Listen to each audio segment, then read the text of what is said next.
Hola a todos, espero que estén bien en esta emergencia nacional que tenemos. Y pues bueno, en virtud de las circunstancias, las clases, por lo menos quizás las próximas 2 o 3 van a ser de manera virtual.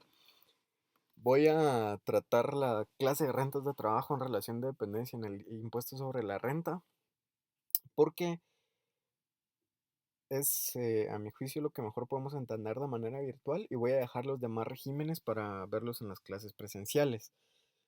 Lo que sí les voy a rogar es que el día sábado en horario de clase, pues me voy a conectar para estar con ustedes en modo virtual para que ustedes me puedan consultar las dudas que tengan respecto a esta clase que vamos a ver de manera virtual hoy. ISR Rentas del Trabajo.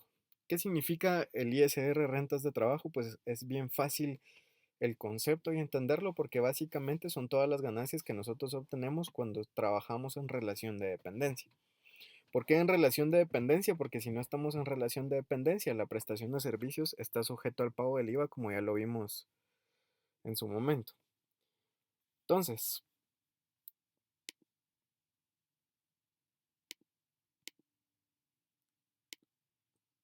una definición más técnica son todos aquellos ingresos que reciben las personas individuales residentes en el país por el trabajo que desempeñan en relación de dependencia, es decir, el dinero u otra remuneración que se recibe por trabajar para un patrono.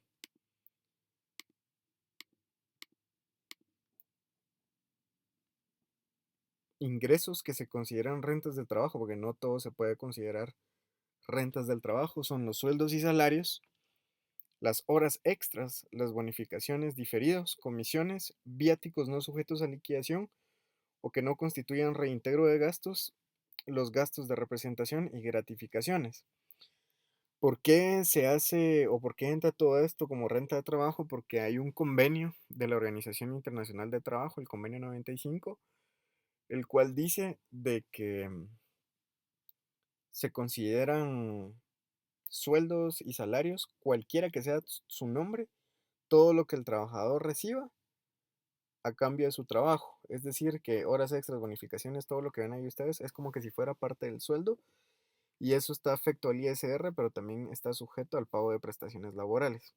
Entonces, por ejemplo, si ustedes ganan el mínimo y les dan una comisión de 8,000 quetzales, su sueldo no solo es el mínimo, sino es la comisión también. Ahora, cuando nosotros calculamos el ISR en relación de dependencia, ahorita van a ver cómo es que vamos avanzando en el desarrollo del impuesto. Y es que los elementos a considerar en esta categoría son los siguientes. La renta bruta. La renta bruta es la suma de los ingresos grabados y exentos por esta categoría obtenidos en el periodo de liquidación anual. Para hacerlo de una manera más sencilla, la renta bruta son todos los ingresos que ustedes tengan, todos sin excepción, que deriven a cambio de su trabajo, es decir, lo que ustedes les paga el patrono durante un año, por eso se refiere obtenidos en el periodo de liquidación anual, es decir, del 1 de enero al 31 de diciembre, eso se le considera como renta bruta. Las rentas exentas son los ingresos que la persona en relación de dependencia recibe del patrono, cuya característica principal es que la ley los dispensa del pago del impuesto. Las rentas exentas son exenciones, tal y como la ley, como la presentación lo dice.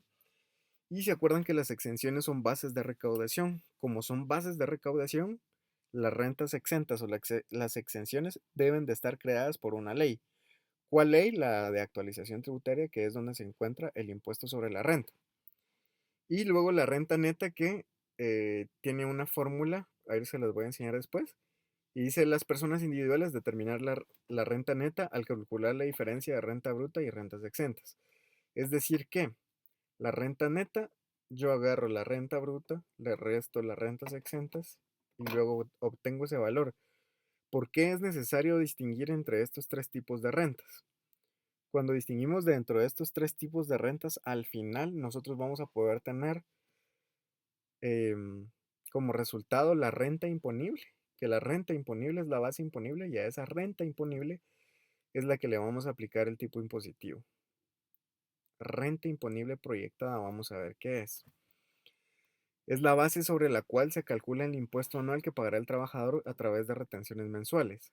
Para establecer la renta imponible, el patrono debe considerar las deducciones que se permiten en la proyección, incluidas en el artículo 72 de la ley. Ahora, esta proyectada, no sé si la han oído algunas veces, pero es como se le llama coloquialmente, proyectada, es como le dicen los contadores.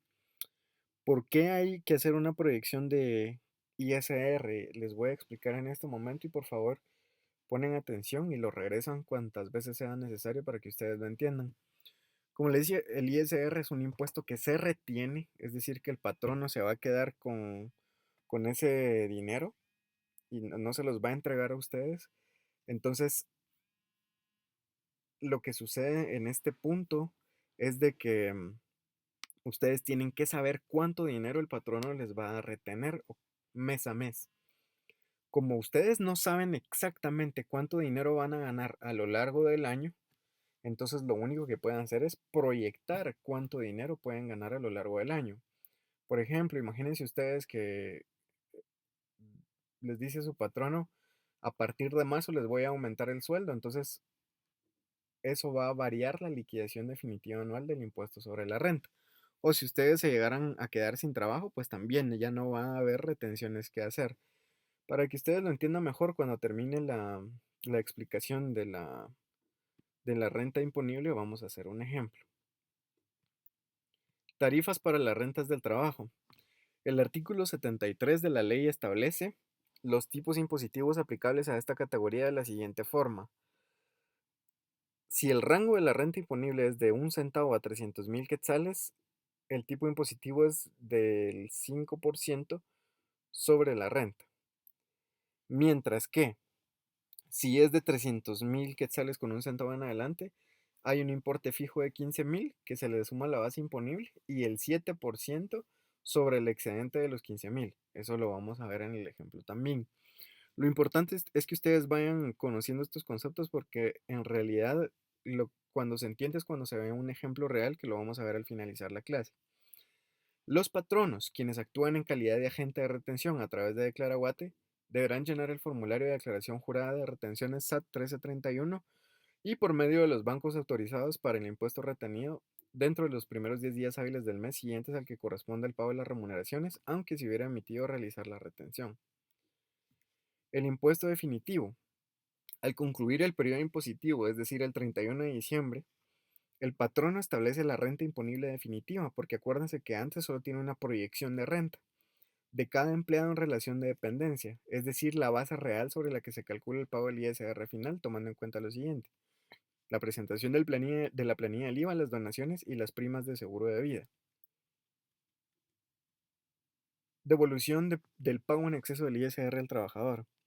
La devolución del ISR pagado en exceso por los empleados en relación de dependencia corresponde efectuarla al patrono en una o varias cuotas hasta completar el monto e informar a la SAT sobre esto dentro de los primeros meses del año calendario.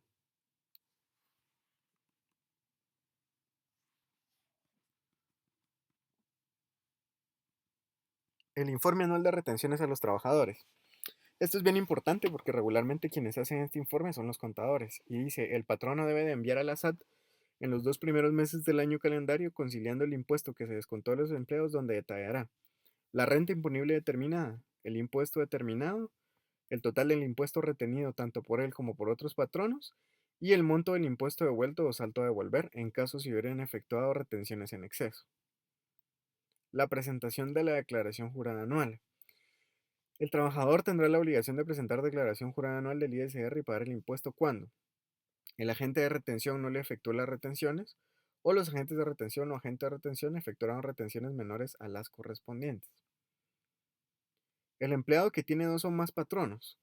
Cuando un empleado trabaja con más de un patrono en el mismo periodo fiscal, constituirá agente de retención el patrono que le pague la mayor cantidad de rentas afectas.